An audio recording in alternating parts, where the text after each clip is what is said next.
Hello students, myself Navneet Patel, and today we are going to start new chapter for the class 11th, second chapter, which is atomic structure.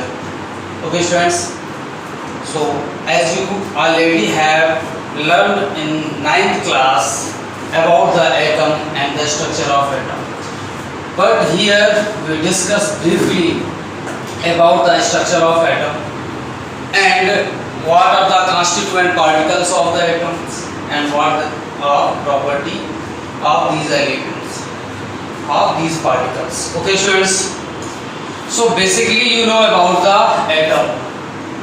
Atom is the word which is made by the Latin language atomia. Atom एक ऐसा word है जो एटोमिया से बना होता है। Atomia Greek language का word है। एटोमिया का मीन्स मतलब होता है indivisible. So meaning of atom actual is indivisible. That means the particle which can not further divide into the other particles. So this tiny particle is known as the atom. You know very well who discovered the atom. Already you have learned in the 9th class. So atom was discovered by the John Dalton.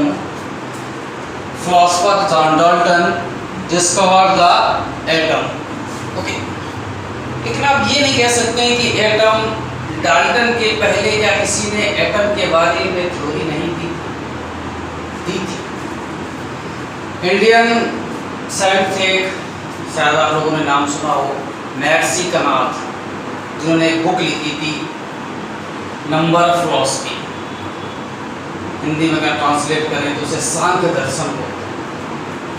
उस book में atom का जिक्र John Dalton से कई सौ साल पहले कर दिया गया था। महर्षि कनाथ ने कहा था ब्रह्मांड छोटे छोटे पार्टिकल से बना है। That means universe made up by the tiny particles. After a long period, John Dalton gave this theory, and the particle is known as the atom. उसके बाद जॉन डाल्टन ने जो थ्योरी दी उसमें एटम का जिक्र किया। आप लोग जानते हो एटम की डेफिनेशन क्या होती है। मैं कुछ पॉइंट्स लिखे हैं आप पे।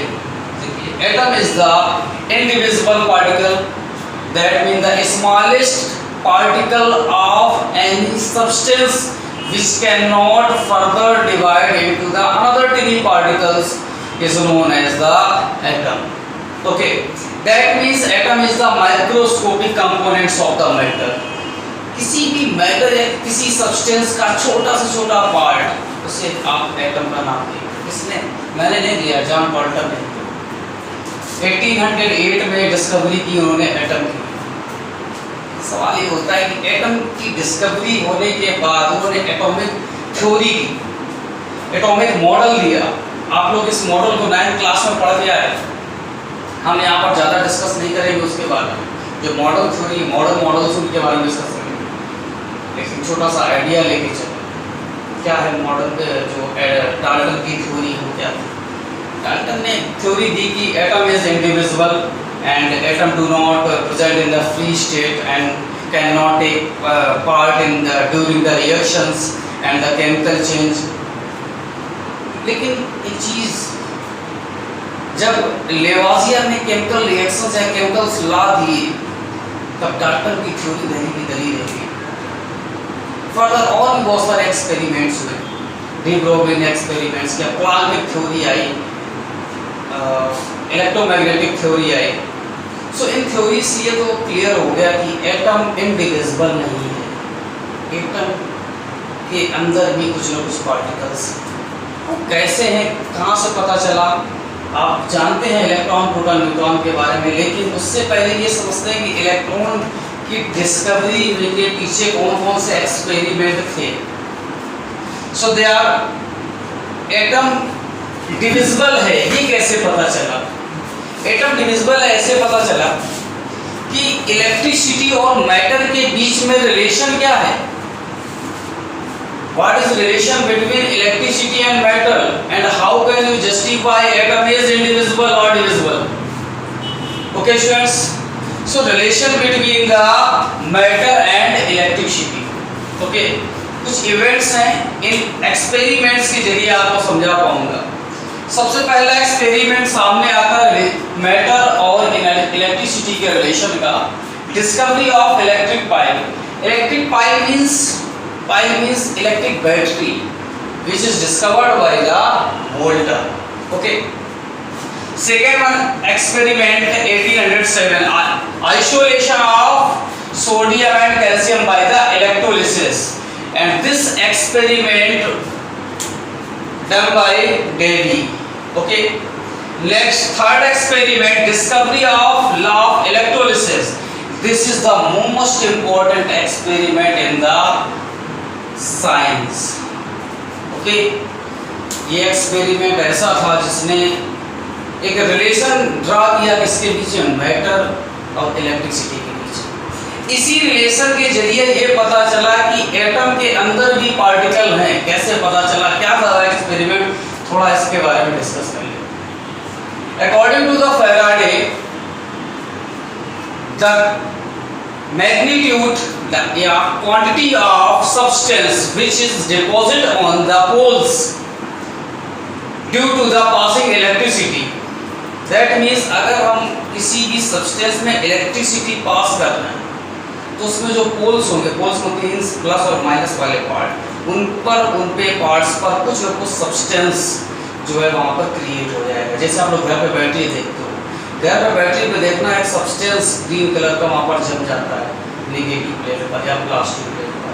वो ग्रीन सब्सटेंस फैराडे थ्योरी पर वर्क करता है।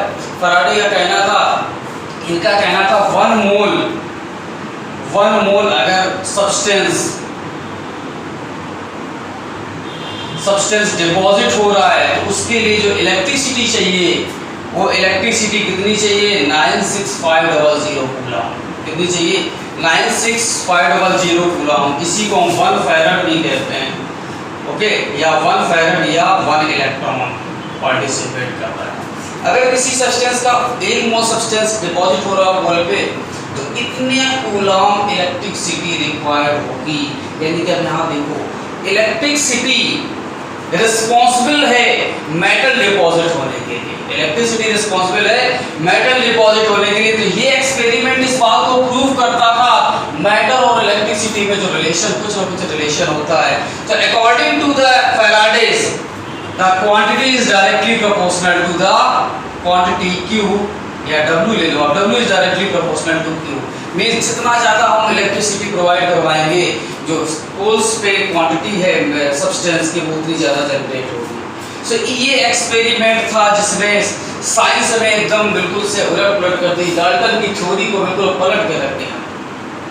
ये हालांकि आपको ज़्यादा डिटेल में बुक्स में नहीं मिलेगा, इसको डिटेल में आप सीखेंगे 11th और 12th क्लास में, इलेक्ट्रिसिटी 3rd चैप्टर है, वहाँ पर डिस्कस करेंगे। Okay, so next experiment, discovery of cathode rays, and this experiment done by Julius Plucker. This experiment done by Julius Plucker. Okay, next experiment, naming of electron. You know very well, you don't know about the electron. Who gave the word of electron? Electron word किसने दिया? Electron word Thompson ने नहीं दिया, electron word stony ने दिया। क्या नाम था इनका? Stoney. Okay, next theory of ionization. Theory of ionization दिया आर्हेनियस ने। नेक्स्ट एक्सपेरिमेंट था 1895 में, डिस्कवरी ऑफ एक्स-रे रॉन्सन ने किया। नेक्स्ट एक्सपेरिमेंट था 1897 में, proof of existence of electron. Proof of existence of electron, this experiment done by the J Thomson. Okay, next experiment 1899, determination of E upon m value. E means charge of electron, m means mass of electron. This experiment also was done by the Thomson.